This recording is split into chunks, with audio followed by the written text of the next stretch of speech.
brought to you by BoardGameAtlas.com, the fastest growing board game community in the world. Kia ora koutou, and welcome to my top 10 favourite RPGs of all time and Dungeons & Dragons. Now I know this channel's mostly about board games, but throughout my entire board gaming life I've also been a role player as well. And for me the two hobbies have always interconnected and overlapped. I've always liked board games that tell stories, and I've always liked the little bit of crunch in my RPGs. Is this a list of the 10 greatest RPGs of all time? Almost certainly not. I certainly haven't played all the RPGs that are out there, and this list is totally tainted by my personal experiences and the stories I've been involved with throughout all of these games. So let's start with some honourable mentions, and the first of those will be to the Fantasy Flight Games role-playing game team, who developed both Dark Heresy and the Star Wars Age of Rebellion, Edge of the Empire, and Force and Destiny role-playing games. I've really enjoyed those lines, and I'm really sad to see that those might be discontinued. Another honourable mention is Exalted.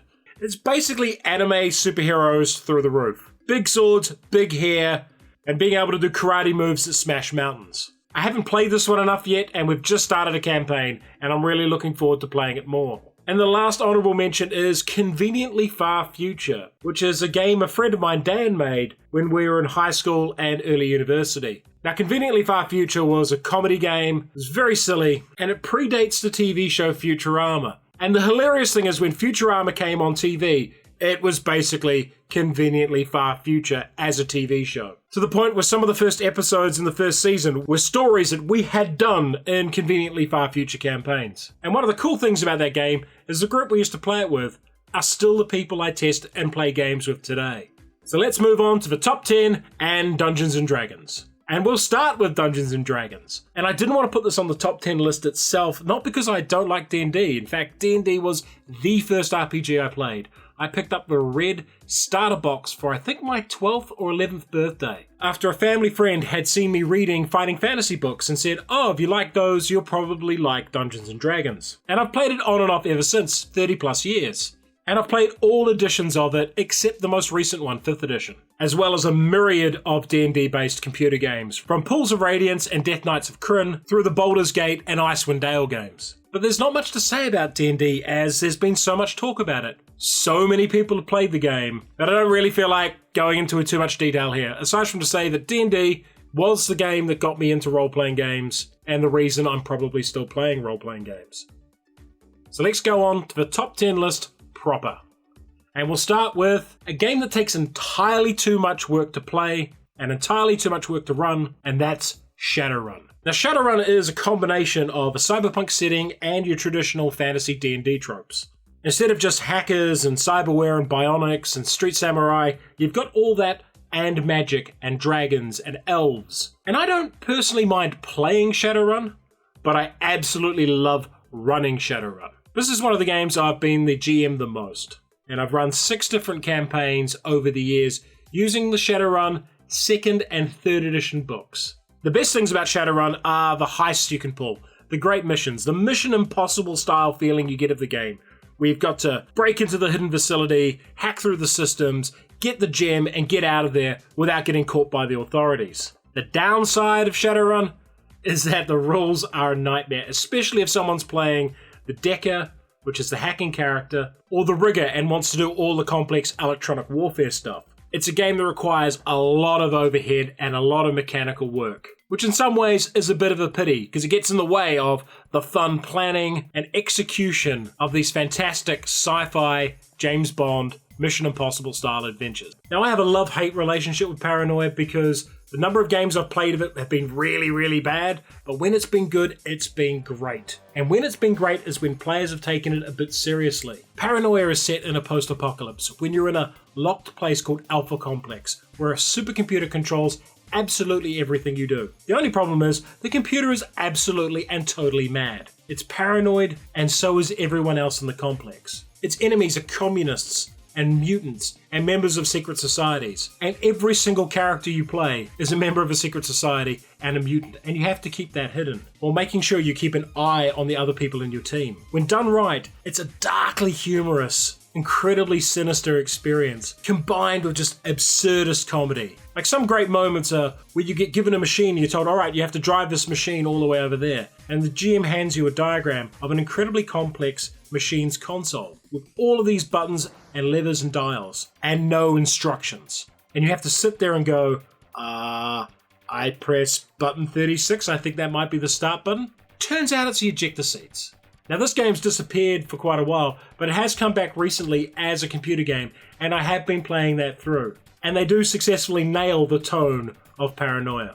Next up is the second RPG I ever played, and that's Call of Cthulhu. Now, I have a lot of problems with Call of Cthulhu's mechanics. I'm not a big fan of deep percentile systems. They always feel a little bit clunky to me. Particularly when you've got a very important clue the players need to find, and they've got like 60% library use, and they fail. And there's not much you can do about that as a GM aside from fudge it. But what I like about Call of Cthulhu is that the characters are just people.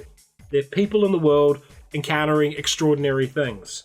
And all the campaigns of this I've played have been quite serious. They're not the Arkham Horror, grab the Tommy guns, go hunt the great old ones, and go into their lair and everyone empties machine guns into them until they're defeated. It's always been stories of people investigating terrible, terrible things. And recently we played through the entire Tatters of the King campaign, which took us 16 or 18 months to get through. The character I was playing also wrote short stories about our various adventures, and I catalogued those throughout the game to act as a record of the story we'd been telling. And the cool thing about Call of Cthulhu is you can tell those personal horror stories about what happens when an average group of people come up against extraordinary problems. Next up is a game I've played probably entirely too much, and that's the original World of Darkness Vampire. Not only have I played in multiple tabletop games of this, I was also involved in LARPs for years. And what is Vampire? Well, it's basically a superhero game, but you're vampires. And I know there's a lot of people who say, oh, it's about personal horror and tragedy and losing your humanity. But most games I've played in, and certainly most of the LARPs I was involved with, they're about politics. They're about superpowered beings living in the shadows with powers, fighting a shadow war against each other for primacy and position. In a weird way, it was like an organized crime game. You and your clique were trying to build up your own power and infrastructure, and there were other people always getting in your way. We did play the odd game of Vampire that did focus on the day-to-day struggle of new vampires, but it was depressing, and not in a ennui, I'm sad kind of way, just in a drudgy, repetitive, dull kind of way, doing every single feeding check and struggling with the day-to-day thing of being a vampire. It was like being a millennial. You're wondering where your next meal's coming from. And it didn't seem like escapism, it just felt like work. And Vampire LARPing, for the fun high parts it had, led to some really bizarre social behavior. People took that game slightly too seriously, and I don't think I've ever seen any social activity be more destructive to social groups than a live role-playing game of World of Darkness Vampire. But still, I have fond memories for the setting, the mythos, the different clans, and of a lot of the characters that I played in it. And if you're curious to check out World of Darkness Vampire, there's going to be a brand new game coming out on the PC later this year that looks pretty damn good.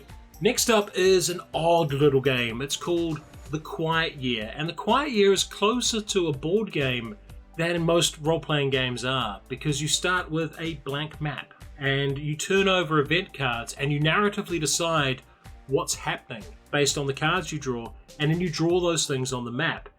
And the idea is at the end of the year, these horrible baddies are going to turn up. It's a post-apocalyptic setting, and you're a community preparing for what's about to happen. And based on the story you tell off each card, the map of your location and your setting evolves. And I found this a uniquely creative and exciting group activity. So when it came to run a Star Wars campaign a little bit later, I used an adapted system of The Quiet Year to build the sector that the game would take place in. Each player would draw a card, and that would determine a different feature of that world, whether it was a population's biome, or the kind of people who live there, or significant NPCs, or a story element they'd like to see included in the campaign.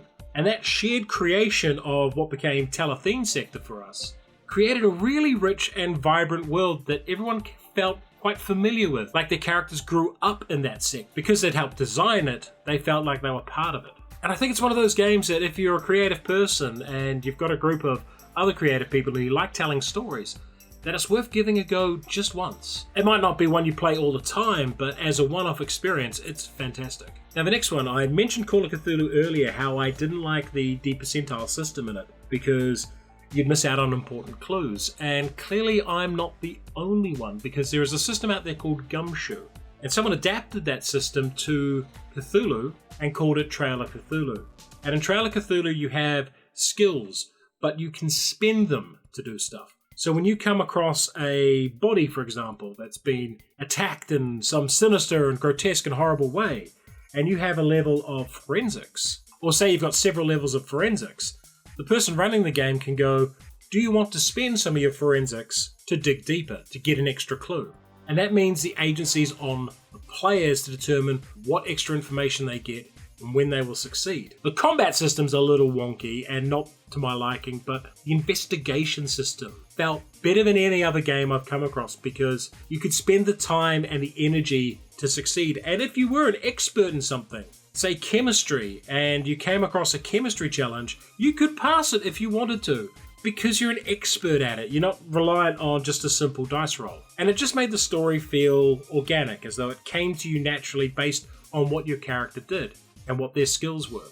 And I really like that about Trail of Cthulhu. The next up is my favourite game in the original World of Darkness. So we've already talked about Vampire. There was also a werewolf game where you were massive werewolves protecting Gaia from corruption and blight. There was Wraith, where you were people who'd passed away recently but had fetters tying you to the material world. And there was Changeling, where you were fey creatures. And there were a bunch of others like Mummy and that. But none of them were quite as mind-blowing as World of Darkness Mage. Mage presented so many unique ideas. One of them was that mages were simply people who could enforce their will on reality. And that set up the entire conflict within the game, that one set of mages, called the Technocracy, had worked hard to define reality as static and controlled and run by technology, because that's how their magic worked. And most of the players were of the traditions, which was traditional magic. The war was over belief and what defined what was real. And that idea was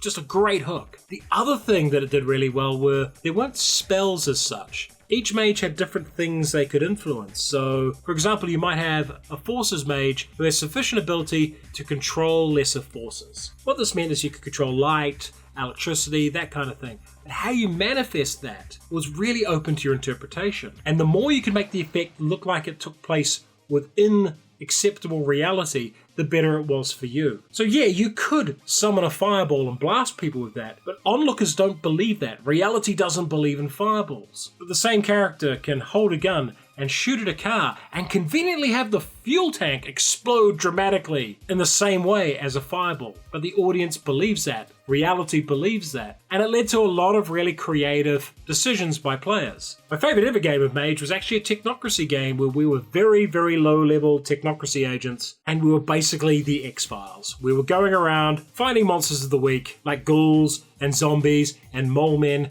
and dealing with them. And that brings me to the next game, which is Monster of the Week. Now this game's based on the Powered by the Apocalypse engine, but I've not played other games from that setting. My only exposure to it is Monster of the Week. And this game is, if you like Buffy, if you like Angel, if you like Supernatural, if you like those urban fantasies where a group of archetypal characters take on a different big bad monster each week and try to defeat it and put it back in its box or whatever, Monster of the Week would be a game you'd absolutely want to check out. One of the things I really like about it is the player generation is really simple. There are archetypes, what they call playbooks, which are double-sided character sheets which come with all the information you need to play a character of an archetype within the game.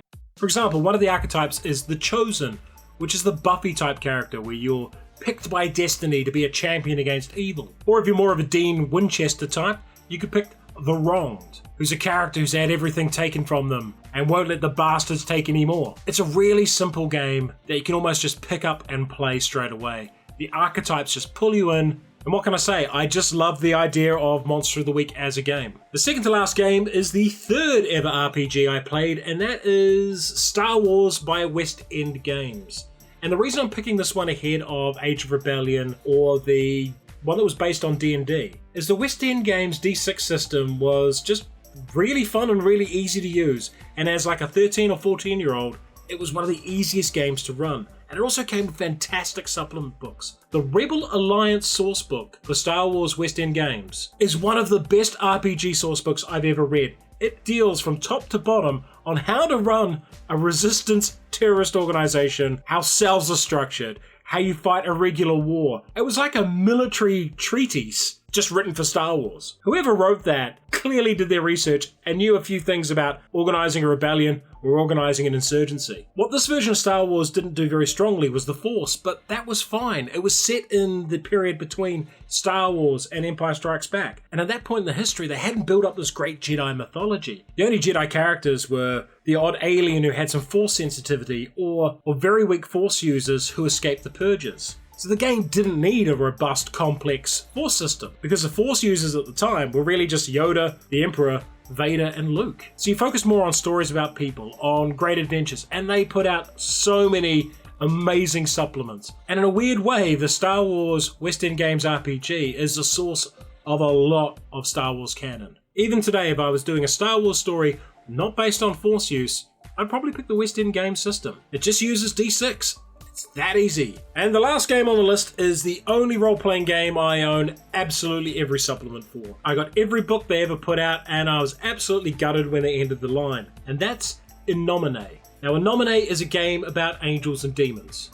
It's about the ongoing Cold War between heaven and hell over people's souls. Now, bear in mind, I'm an atheist, so my love of this game isn't based on any strong faith-based grounds. I like it because, like Vampire, it was a game about supernatural entities in the modern world. But unlike Vampire, the stakes weren't just personal. It was about making a better world or dragging the world down. It was about epic, sweeping, fantastically high-level things happening. And one of my favorite games I ran of this was literally about the apocalypse. It was called The Final Trumpet, and the players went through all of the stage gates leading up to an apocalypse, trying to avoid it. And the stakes of this campaign were literally the Earth. But probably my favorite thing about Innomine is its central metaphor, and that's the idea that all of creation is called the symphony, and everything is music in some way. But humans aren't tuned into that music, but supernatural beings are. And everything in the game uses this